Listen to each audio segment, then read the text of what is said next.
Good afternoon, everyone, and welcome back to another interview here at Room for Discussion. In this interview, we will tell you a story about an enemy to the political and economic system as we know it today, the international financial markets. Our guest has spent years uncovering the inner workings of the financial system. She's a world-renowned political economist who famously predicted the global financial crisis and spearheaded the Green New Deal, an ambitious roadmap for dealing with climate change. She's also currently Director of Prime Policy Research in Macroeconomics. Needless to say, she's a relentless advocate for systematic change. Today, we will be diving into her new book, The Global Casino, to uncover how crises we face today are not separate failures, but instances under the same system. We're gonna try and figure out how this system poses a threat to our democratic values and to our planet. Please join us and give a warm welcome to Ann Pettifor.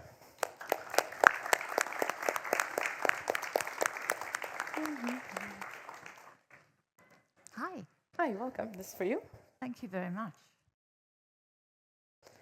Wow, this is very nice. Welcome, Ann Pettifor, to our stage. It's an absolute pleasure to have you here with us today. Thank you. It's an honor and amazing that people spend their lunch hours doing this. Over the next hour, we're going to be criticizing the international financial system. Yeah. So we'd like to start on a positive note. If you can, could you tell us one good thing about the financial system? About the international financial system?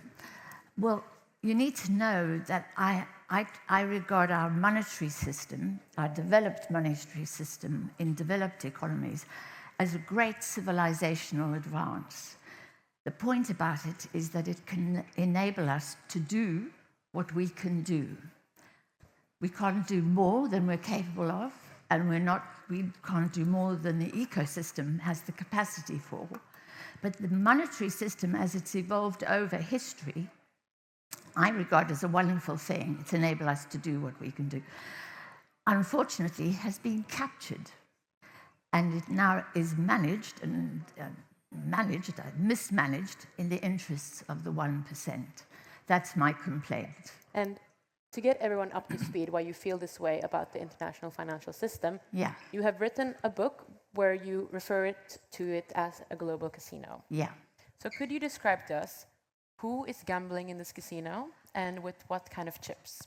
Right. Well, first of all, I need you to know that the book is not written for the clever academics in this room, who know all about it. The book is written for the woman in the street who thinks it's too complicated for her to understand. So I want to begin with that principle.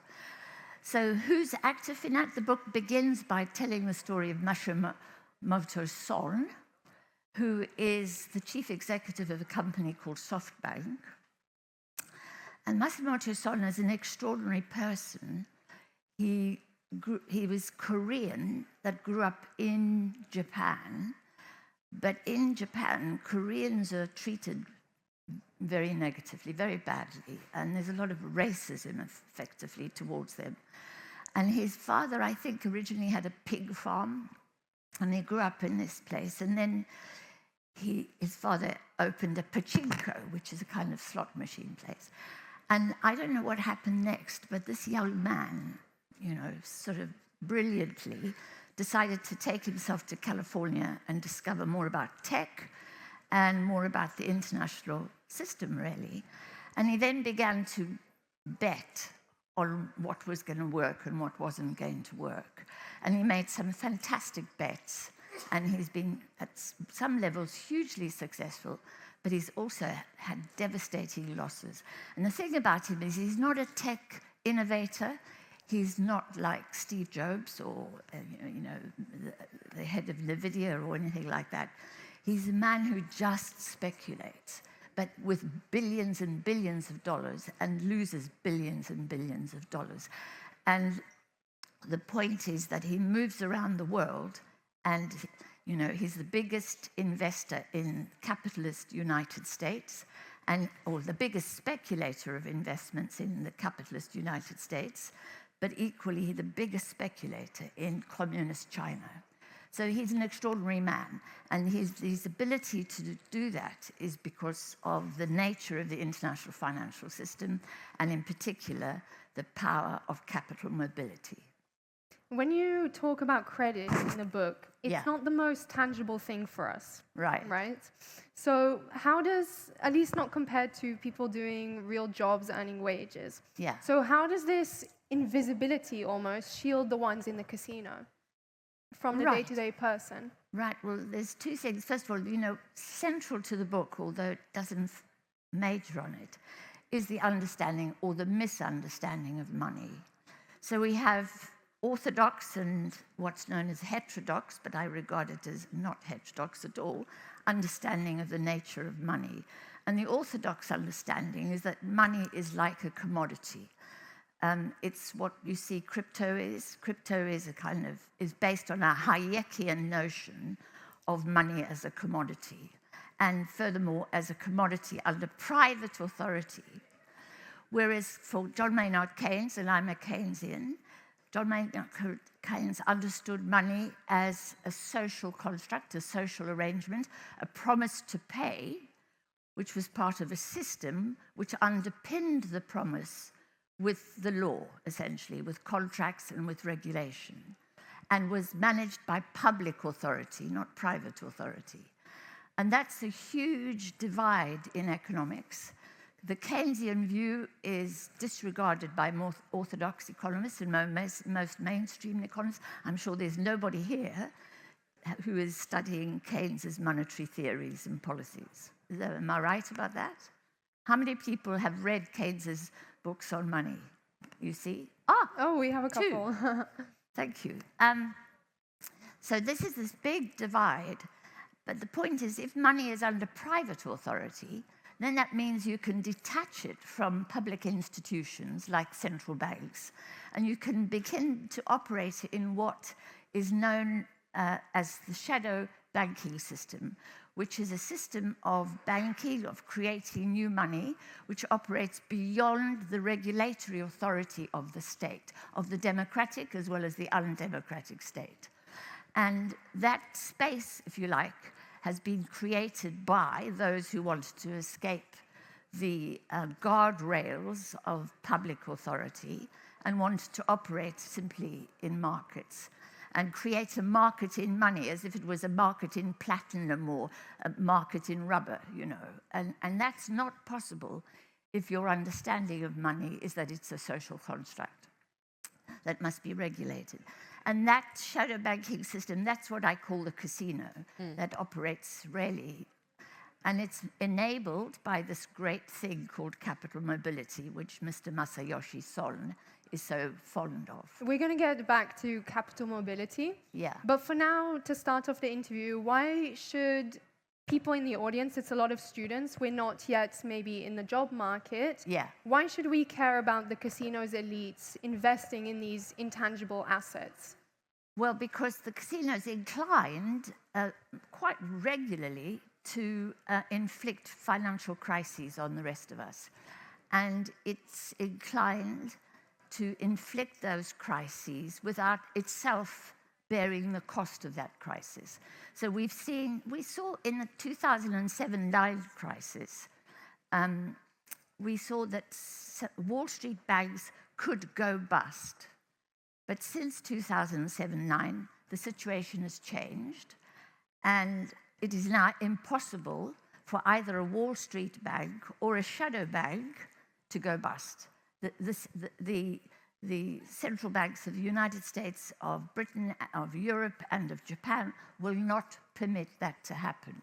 And we know because Jerome Powell said after the latest crisis, which was the collapse of Silicon Valley Bank, he said then that, you know, when he was asked on 60 Minutes, CBS's 60 Minutes show, you know, whether the Federal Reserve had the resources to deal with another crisis, he said, yes, we have plentiful resources. We haven't used up half. I have the direct quote in the book, but it was something to paraphrase that we have something, half the resources that we've already used. We've got twice as much still available.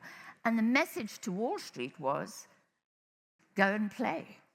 nobody's going to bother you. And in the event of a crisis, you're going to go from the private market directly tethered to the public institution, which is the Federal Reserve, backed by American taxpayers, 60 million of them, and they'll bail you out, right? Because here we can't afford for another collapse of the financial system because we'll all be damaged by it. So it's a little bit like the fossil fuel crisis. The fossil fuel crisis inflicts damage on others, not just on themselves, but they don't pay the price for that. They are rewarded for it, in fact. So how can the people in the audience, for example, see the cost, right? It's a lot of intangible things. They can see it in the fact they can't get a decent job, and they can see it in the fact that even if they do get a decent job, in real terms, their wages are stagnating, and in real terms, economic activity is repressed. Right. So I can use Britain as an example.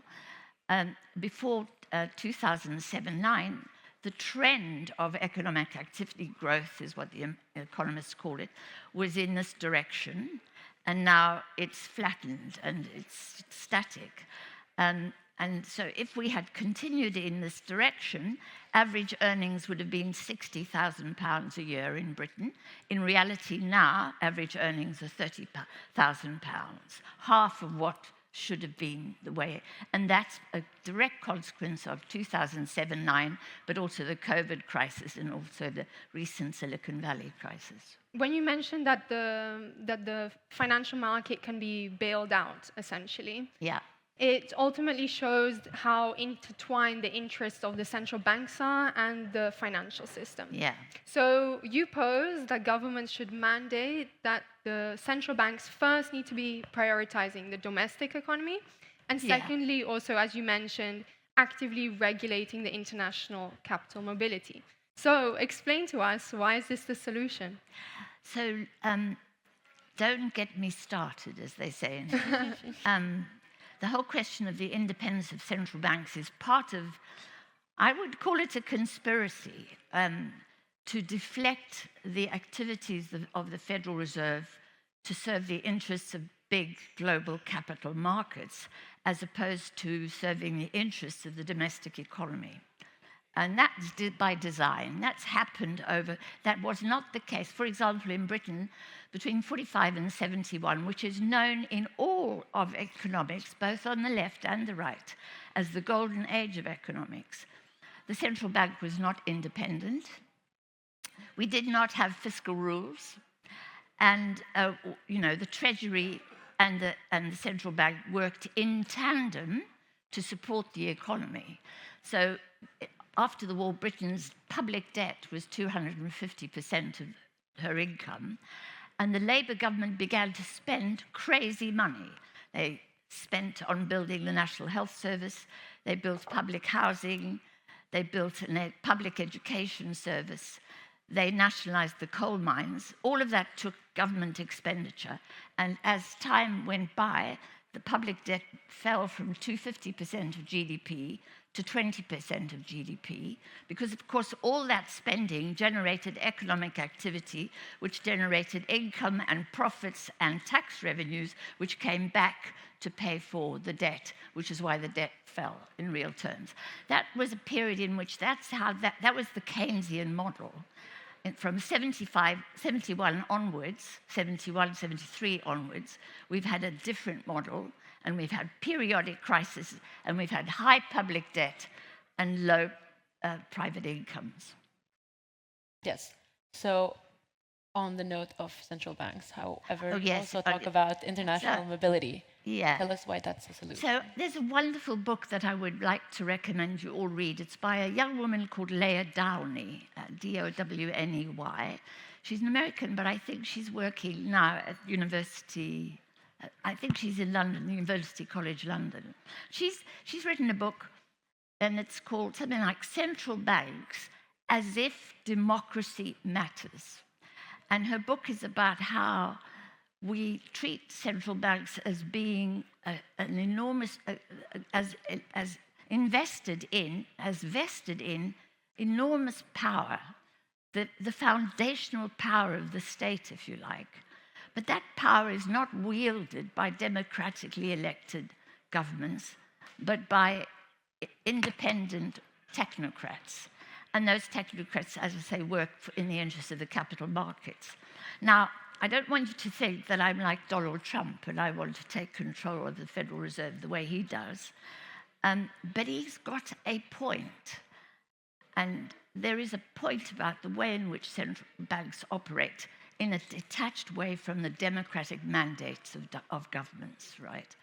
And they've been kept. This is a public institution whose power depends on the public in the broader sense of the word.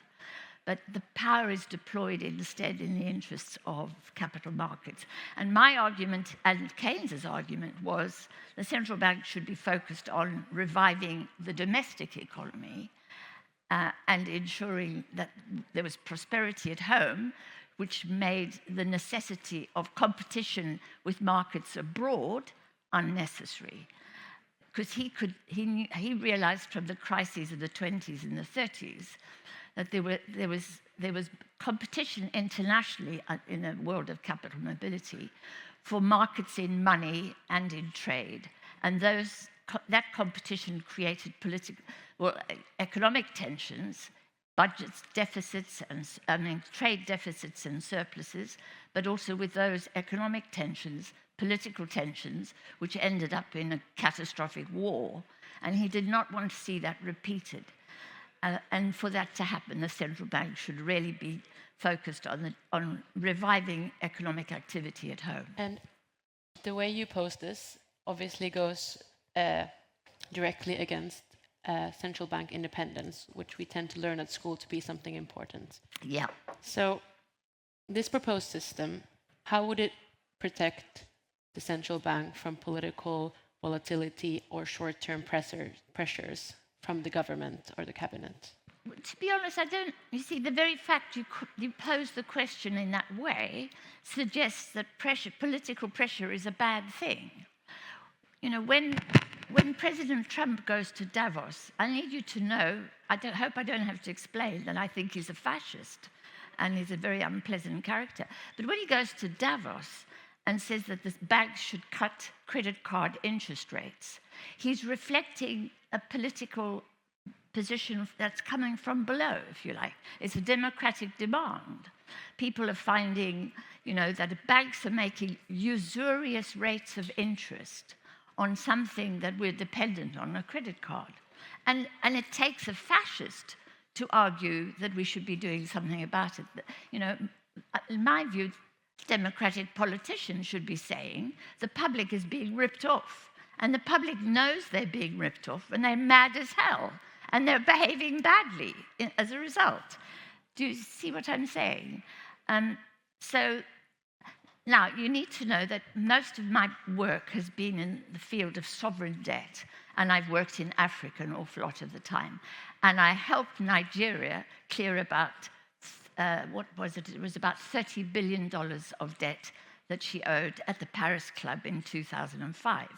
And I know about the corruption of central banks because I've worked in Nigeria. So I'm clear that there has to be a distinction between, the political class and the technocratic class managing the central bank. But on the other hand, the technocratic class, and I mean, clearly you do need the central bank to have expertise and so on, has to be responsive to democratic demands from below. I think that's absolutely. And if it isn't, then we get what we have now, which is the public aren't stupid. They may not have done macroeconomics. They may not have read Keynes's treatise on money, but they can see that there's a grave injustice happening. It's both inequality, but also bailouts for the rich and burdens for the poor.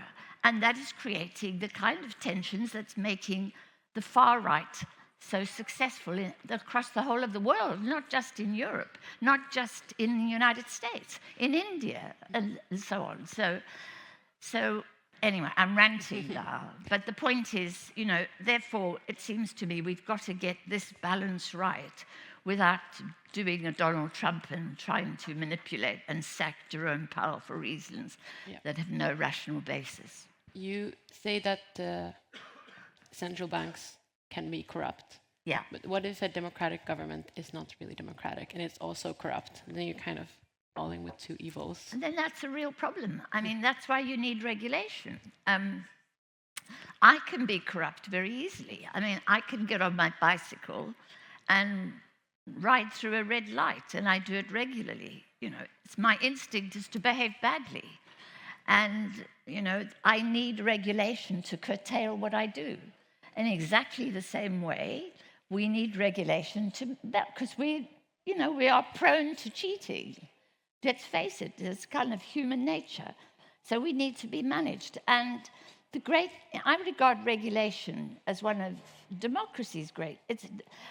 I'm a Karl Polanyi adherent. I don't know how many people have read The Great Transformation, but Karl Polanyi was very clear that markets do not grow up without regulation. It's never throughout history. We've had markets, as David Graeber explained to us, for 5,000 years at least, but probably for longer than that.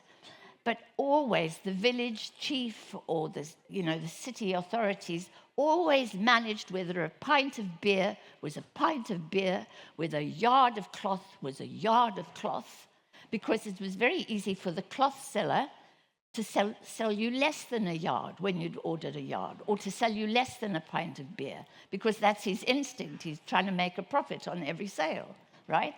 So throughout history, we've linked markets to regulation. And I see this as democracy working. I see this as part of society saying we want to regulate something.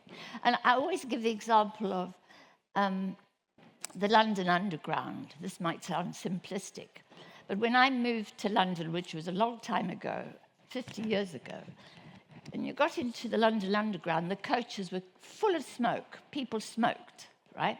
You'd get on and choke, and you would think this was natural. And everybody said, it is natural, there's nothing wrong with it.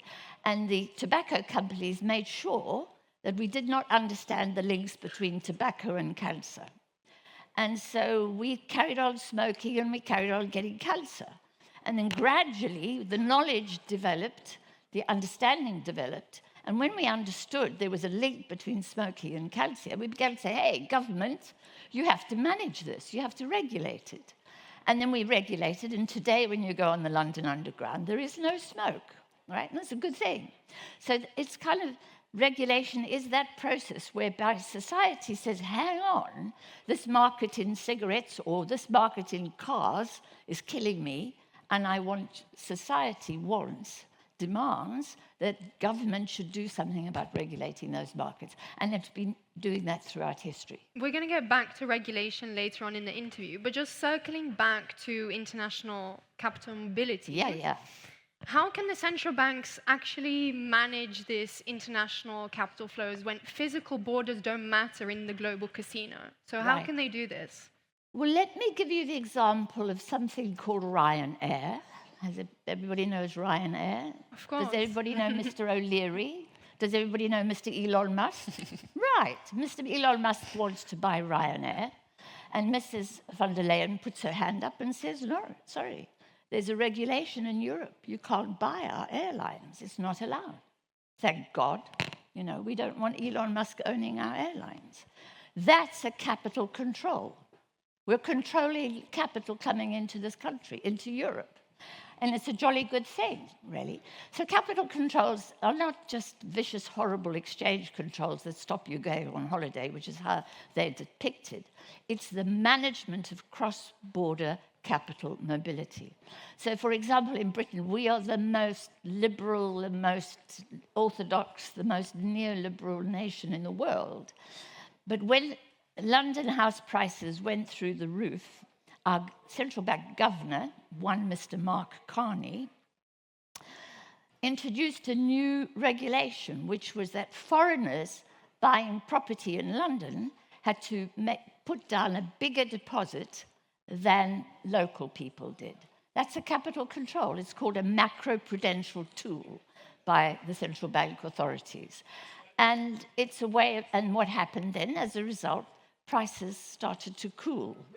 They didn't stop capital mobility entirely, but they cooled it down property prices. Not sufficiently, we still have a housing crisis.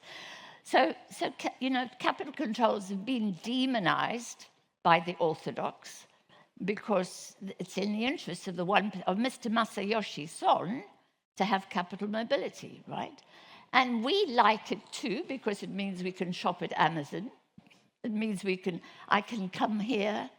It takes me a hell of a long time to get through passport control in London. I have to go through 3 passport controls. This time I've had to do a biometric test and have my photograph taken. And I've watched little babies being held up and being biometrically tested before they can go through one, and then they have to go through a second one. But Mr. Masayoshi Son wants to buy up one of our great technical outfits called ARM in Cambridge. There is just no friction for him to do that, really.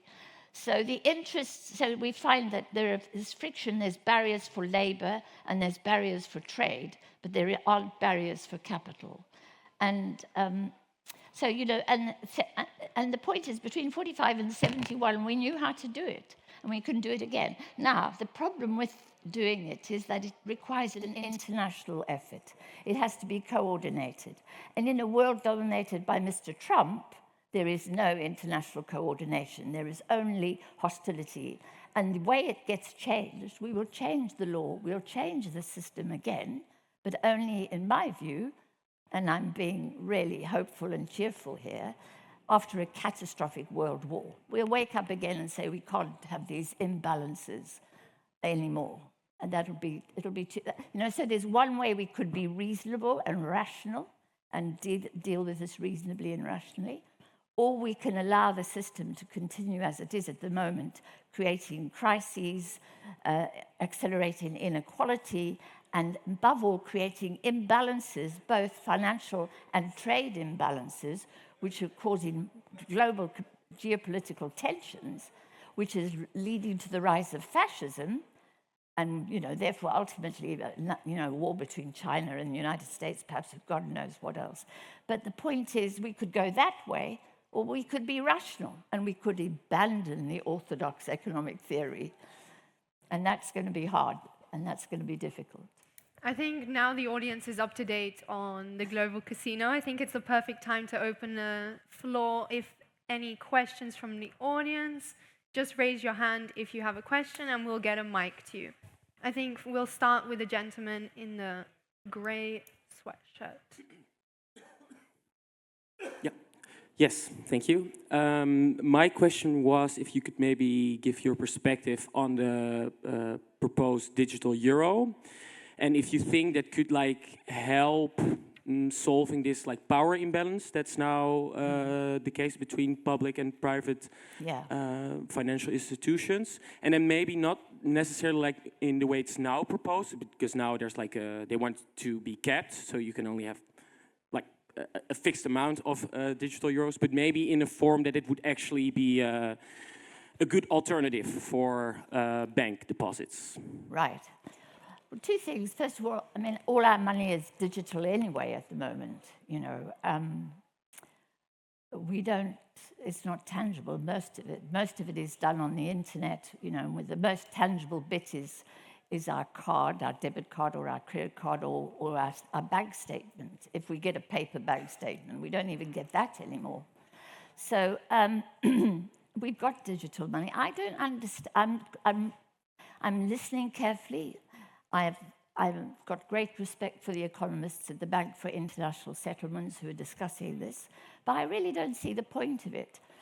Because for this reason, it's as if we want to turn the work that commercial banks should do, which is to be intermediaries between the central bank and the population requiring credit, as if we want to move all of that work into the public institution that is the central bank, and we want the civil servants to do that work.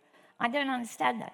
And I was reading a BIS paper, and it's clear that if you are going to get the central bank to hold all of our money, if you like, and dispense all of our money, then you have to massively expand the infrastructure of the central bank. And you have to have hundreds, perhaps thousands, of civil servants negotiating a loan for Mrs. Jones's car or a mortgage for Mrs. Smith's house, you know? Who's going to be doing that kind of work? Which is why they've begun by saying you can only have a limited amount in there. For me, the real issue is this. It isn't that the money should be in the public institution. I don't see what's wrong with having commercial banks. What I think is wrong about commercial banks is that they're not doing the dreary work of arranging Mr. Jones's loan and Mrs. Smith's mortgage. They want to use the deposits in the bank and the money they make from it to gamble in the shadow banking sector. Well, they should be stopped from doing that, and they should be turned into boring, dreary bankers once again, right? Doing that work. And maybe they should be rewarded with a little something or other, tax breaks, for doing that dreary work. But why we should then move that work into the central bank seems to me bizarre, really.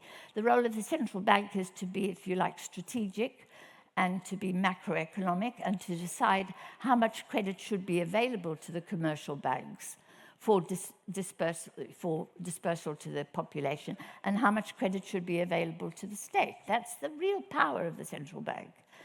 And why are we going to turn it into this body which is going to make loans, you know? So that's my question about it. Now I might be wrong.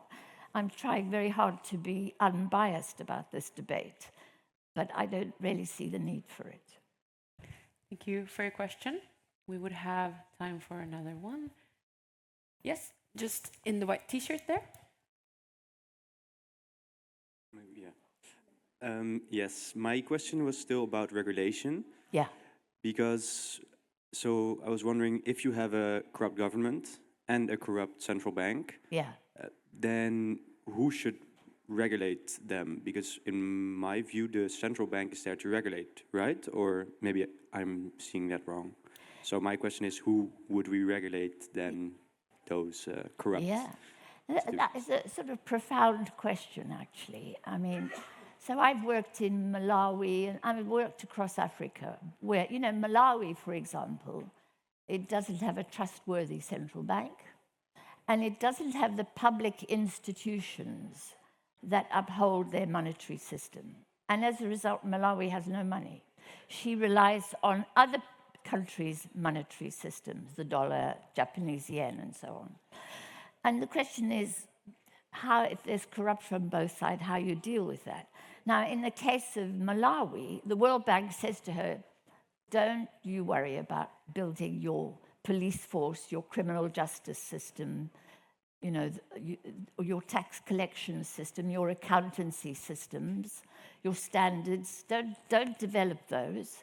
Instead, privatize everything and borrow dollars, because actually, you know, there's lots of dollars going and it's much easier for you. And that way you can avoid corruption. And so what happens is the IMF dumps, you know, $300 million in the Bank of Malawi, and it all gets stolen overnight, sort of thing. So you need those public institutions. But what gets you that integrity, that decency, that honesty of those public institutions? And I think we come back to ethics and morality. And one of my grievances with economics is that economics will exclude in your education power, history, morality, right? We don't teach those things. No wonder these guys go off and behave badly. But fundamentally, so, you know, in my view, we have institutions, including religious institutions, who teach us ethics, who teach us, you know, that it's against the commandments of the Bible to steal. But if you don't even have those ethics, if you don't have those underpinnings in your society of ethics and morality, if your economics has no morality, then don't complain to me when you have corruption. And there wasn't always corruption in Malawi. It was not the case after the Second World War. And you know, the level of corruption now in my life, and I'm an old lady, I have seen us move from an era of relative stability and non-corruption in money matters to a scale of corruption and theft and fraud that is unbelievable to me, really. You know, governments are run by President Roosevelt railed against government by organized crime and government by organized money, But we have now government by organized money. And I think that comes out of... So the question you're asking is a deep question. And it's about how we restore ethics in our daily lives, How we persuade people like me to honor a red light when I'm on my bicycle, Make me feel bad if I go through it. Thank you to the audience for your questions. We're going to continue with the interview and shift gears a little bit. I think we had a question here. Let's see. Sorry. Due to time constraints, we have to move on slightly. Sorry. But after the You get interview, to you ask a can... question after the interview. I'll try not to say anything as well as you. So, one of the core blocks of the work you've done has to do with the Green New Deal. Yeah, sigh. And the Green New Deal introduces this idea that climate destruction is perpetuated by the financial system. Yeah. Could you explain this link for us? Why is it that climate is perpetuated by finance? If you look at it from afar, it seems like two different things. Yes. So there's two ways in which it happens. If you think about it in the broader sense, finance provides the rocket fuel that the oil and gas industry needs in order to expand, right? If you look at the fracking sector in the United States, they went through a period of, real difficulties when it wasn't profitable to frack. But it's become profitable, and, Wall Street has gone in there and bailed and fully. So if you look at the way in which oil and gas is financed as compared to the way in which clean energy is financed, the reason why the finance sector won't invest in clean energy is because it's just not profitable. You can't make enough money from it. You can make an awful lot of money from oil and gas. So that's the big reason why that's happening. But there's another reason, which is the capitalist system.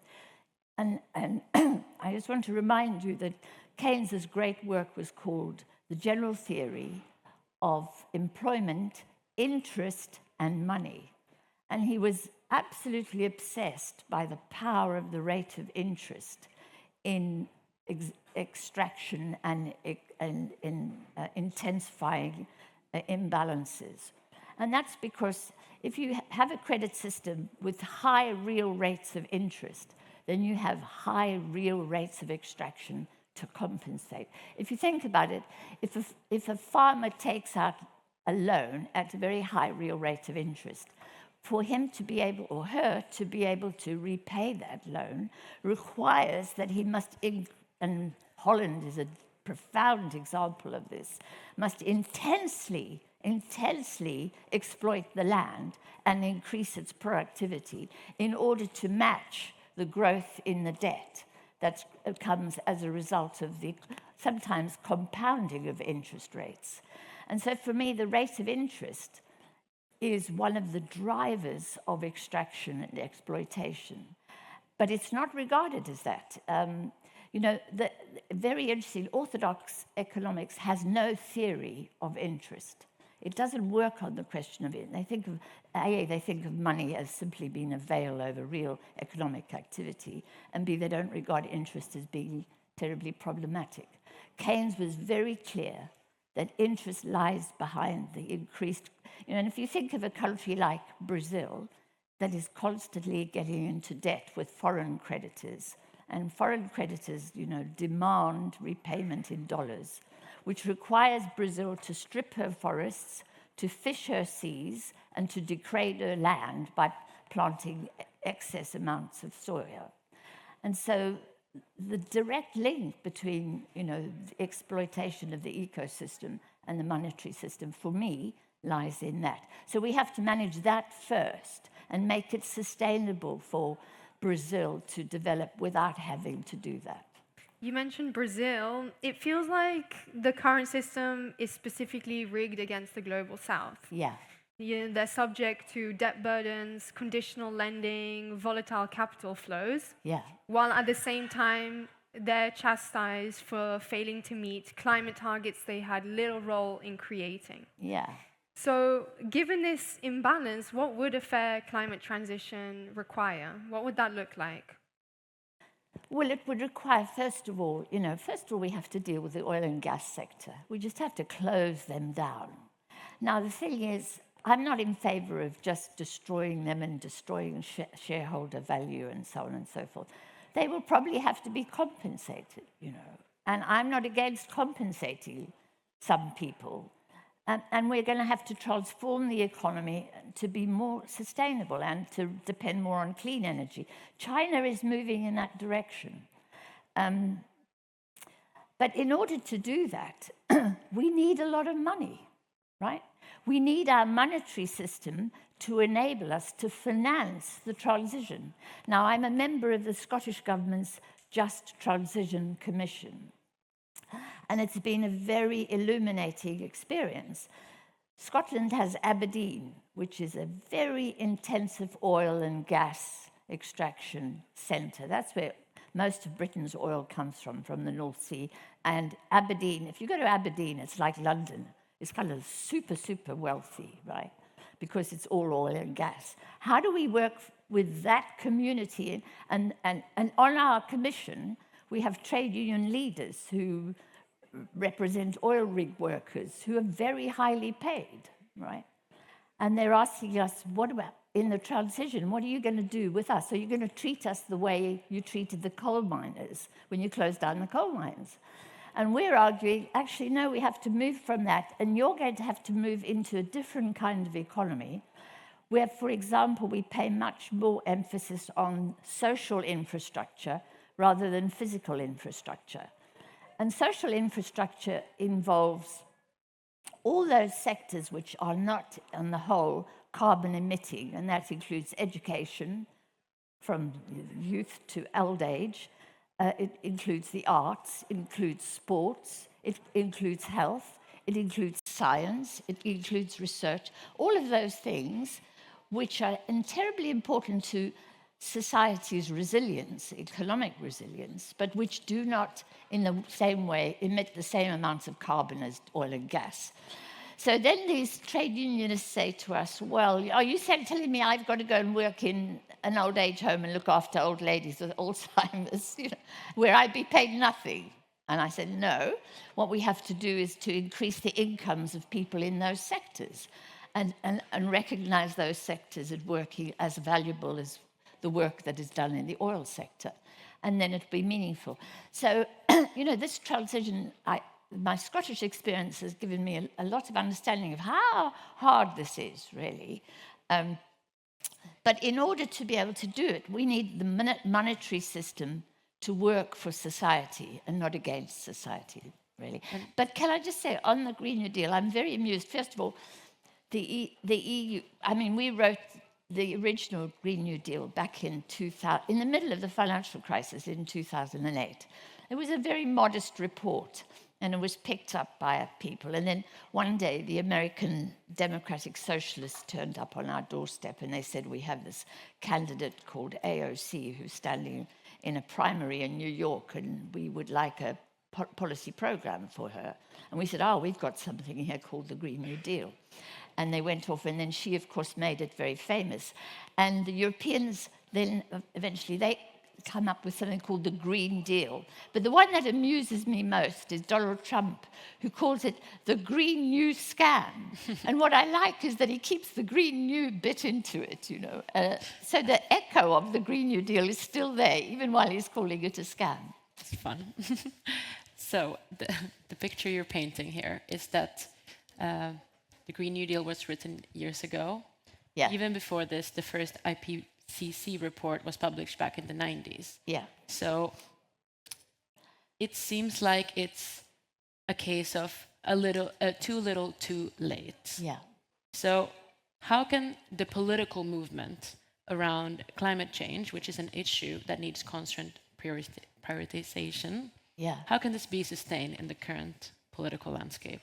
Yeah, I think the real big task is that those of us who care about the climate must get out of our silos and care about the finance sector.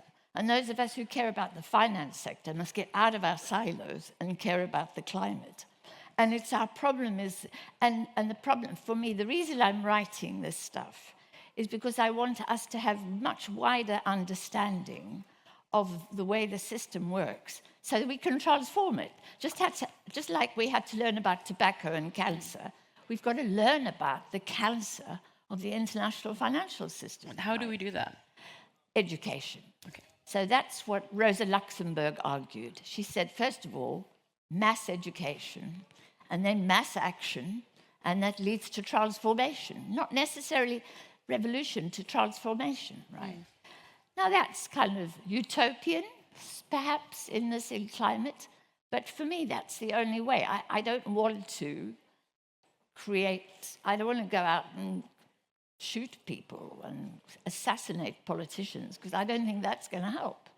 I think public understanding and public action and public anger, I mean, it's there already. People understand there's something very, very wrong, but there's no progressive answer to that question. There is a very right-wing answer to that question, which is vote for me, and I will ban Mexicans and Canadians and Chinese and black people and whoever and Muslims and protect your job, right? And people say, oh, someone is going to protect my job.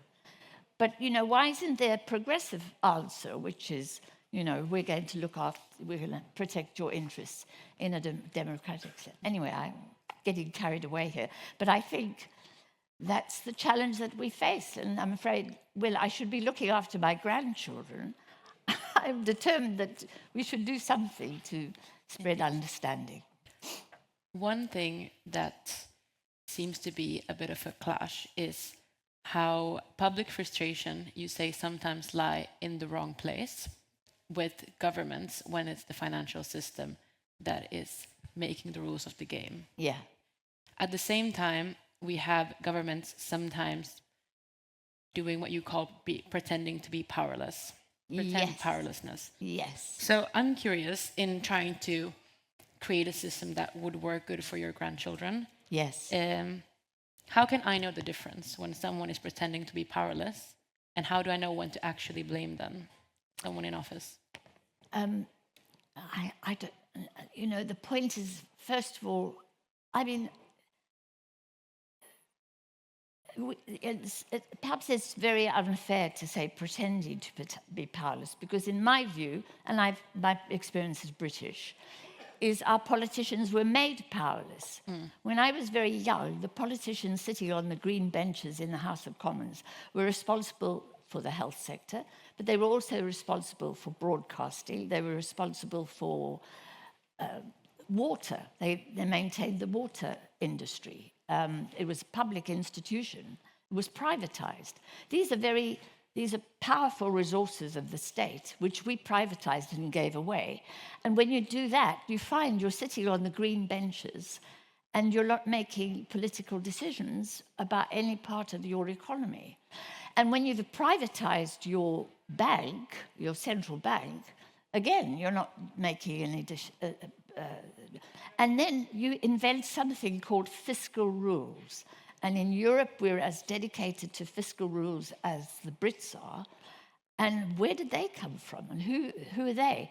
Oh, there's some technocrat sitting in the Office for Budget Responsibility who is saying to a politician, sorry, there is no money.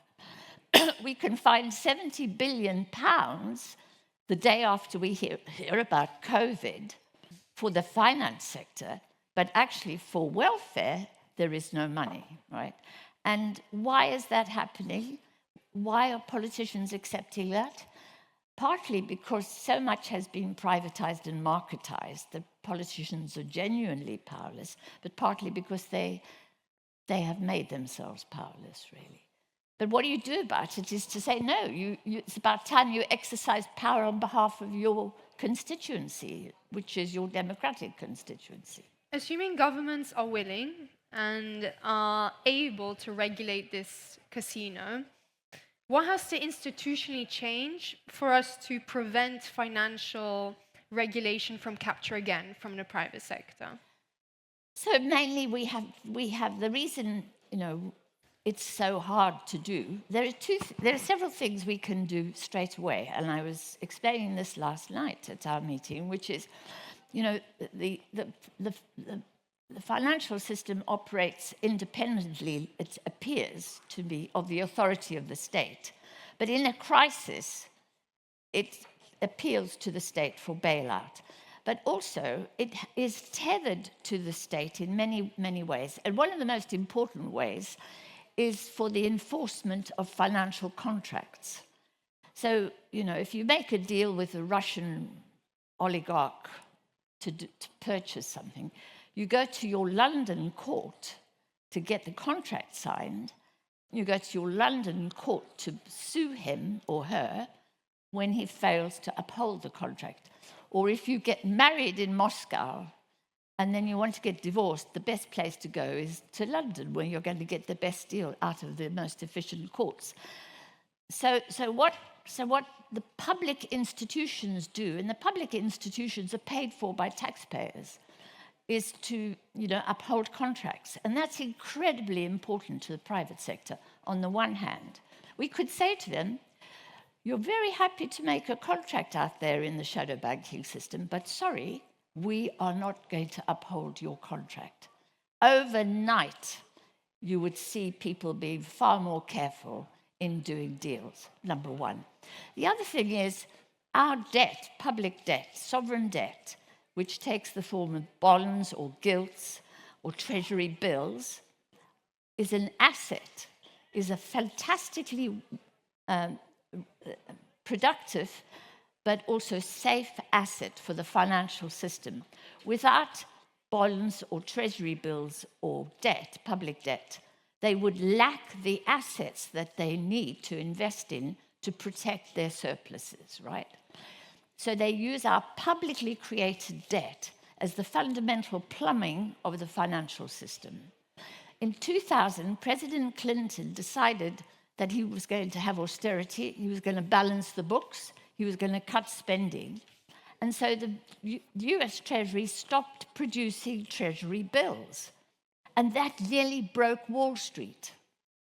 Because for Wall Street, this is the most essential collateral for A, investing your surplus into, and B, for use as against leveraging for additional capital, right? So when BlackRock wants to obtain cash from Blackstone, perhaps, they present the fact that they are holding US Treasury bills, and they ask if they can exchange that for cash from Blackstone, right? Because this asset keeps its value, it's trustworthy, it's safe. It's safer than London property or Amsterdam property, right? Because the London property can get flooded and can break down. But this can't break down, and these governments don't default on their debts. We could say to them, this is public money, this is public debt. If you want to use it for collateral, that's fine by us, but these are our terms and these are our conditions. You shall invest in our economy, you'll pay your taxes. And if you do that, you can make use of these public assets. Why don't we say that? You know, these are powers that we have and our politicians have, and we are reluctant to use, which is why they pretend to be powerless. Circling back on that, actually, I saw an interview and you said that regulation is an inherently democratic process. That's topics you touched upon here as well. What kind of democratic activity actually matters here? Is it enough for citizens to go and vote? Do they need to be more pushing for protesting? What do they need to be doing, actually? Well, there's big questions. I mean, you know, I think they have to educate themselves, they have to understand what's going on, and then they have to appoint leaders. And we see this happening in the United States, really. We're beginning to see the United States saying, we know there are politicians who are not going to do anything. We know they've been bought by Wall Street. They're owned by Wall Street or Israel, one of the two. And we're not voting for them. You know, there's been a recent election in New Jersey for the governorship of New Jersey, and a Latino woman who's lived in New Jersey for a long time, who used to work for Bernie Sanders, has won the election against AIPAC, which was the Israeli lobbying fund, which was funding the centrist politician, right? So what we see emerging in the United States are political leaders who understand what's going on and beginning to represent the real population. Now, it's Mamdani in New York, and it's this woman in New Jersey and a few others. It's tiny, but it shows you that in the democratic process, that can happen. It can't happen in Russia, and it can't happen in China, but it can happen in a democratic society. We can choose that. And it's very fascinating what's happening in Britain at the moment. You know, our Labour Party politicians take a lot of money from AIPAC, from the Israeli funding system, and you know they are they're bought by the City of London, and Labour is deeply, deeply unpopular. And then we have this green politician emerging, and we have a young woman who's a plumber in a by-election in a few weeks' time. And, you know, I'm not saying these are perfect or that these are correct, but it's an indication of, you know, society getting itself together for a more progressive answer to the problem of the system. Yeah. Now, I'm feeling exhausted because I feel these questions are very demanding. Have a sip of water. Have a sip of water. And I think the audience has had enough. We have one more positive question left. We are going to end this on a very nice note. Well, actually, kind of. So, it seems like we are at the conclusion that the pursuit of economic growth without moral and ecological guidance needs to end. And when I look around, I don't feel so optimistic within the political landscape. But you just gave a very nice answer of some hope, and I was wondering if you could give an example from the past when you have seen moral change happen. Yeah. So I was involved in the leadership of a movement for the cancellation of the debts of the poorest countries at the turn of the century, before many of you were born, 25 years ago. And it was a movement based on the biblical principle of Jubilee. And the Jubilee principle is fascinating, actually. It's based on the notion of the Sabbath, and the Sabbath is based on the notion of periodic correction to imbalances. So the Sabbath is a day of rest when you're not allowed to exploit the land or labor, and then you can go back to work the following day, right? And that's a law, that's a regulation. That's the first regulation that we made 2,000 years ago. And then there's the 7-year sabbatical, which academics still enjoy, actually, when you have a whole year off for a sabbatical because you're an academic. No other profession has that privilege, really. And then there's the concept of Jubilee, which is 7 times 7, 49th. In the 49th year, you cancel debts, you restore slaves to freedom, and you restore the land.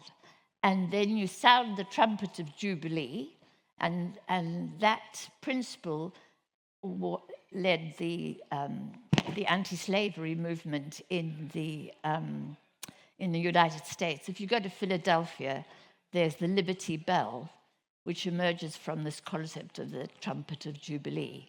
You ring the bell when it's the Jubilee year, which is the liberation from slavery. So these are profound principles, ethical principles, if you like, based on Christian and Judaic beliefs, and Muslim as well. All the old Abrahamic faiths adhere to these principles. And so what happened was we ran a campaign, which to my astonishment, and it shouldn't have been because, you know, the religious organizations globalized long before McDonald's did. And, you know, there was an upsurge of support for these principles across the world. And, you know, that resulted in about $100 billion of debt being cancelled for poor countries. And it was Do you think that could happen nowadays? This kind of big political movement to cancel debt? Yeah, I think it can be. And, you know, back in 2000, the internet hadn't even got going, really. Well, in the 90s, we only started to be able to communicate with African colleagues, for example, in the 1990s on the internet. you know, now we have far more resources for communicating and mobilizing across the international system. So yes, I think it can happen, and I am hopeful. So maybe it'll be fine after all. Yeah. Thank you, Ann Pettifor, for being here with us today. It was an absolute joy to talk to you. And thank you to the audience for posing your questions and being here. If you have more room for discussion in your heart, on the 4th of March, Lars Strannegård, the president of Stockholm School of Economics, is going to sit here on these couches to discuss with us the role of the arts in education. Also, if you can imagine yourself sitting here on the couch or working behind the scenes in marketing, feel free to check out our website. There's still a couple of days left to apply to be in the committee. We also have an info ball this Thursday in Krater. Feel free to come by, say hi, or to hear more about us. But for now, thank you again to everyone, and please join me in giving a last warm thank you to Ann Pettifor. Thank you. Thank you so much.